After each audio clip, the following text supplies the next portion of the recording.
সালাতের অর্থ হচ্ছে নিকটবর্তী হওয়া, মুখ ঘুরানো, মুতাওয়াজ্জা হওয়া। ওই যে হযরত ইব্রাহিম আলাইহিস সালাম বলেছিলেন, ইন্নী ওয়াজ্জাহতু ওয়াজহিয়া লিল্লাযী ফাতারাস সামাওয়াতি ওয়াল আরদ। জানেন আপনারা?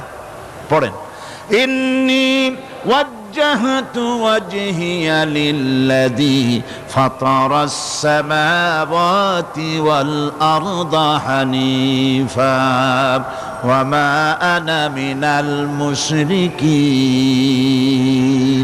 নিশ্চয় আমার মুখ ঘুরায় দিলাম কার দিকে?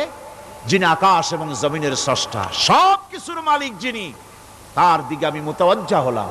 নামাজের অর্থই হচ্ছে মুতাওয়াজ্জা হওয়া, মুখ ঘুরিয়ে দেওয়া, চেহারা ঘুরিয়ে দেওয়া।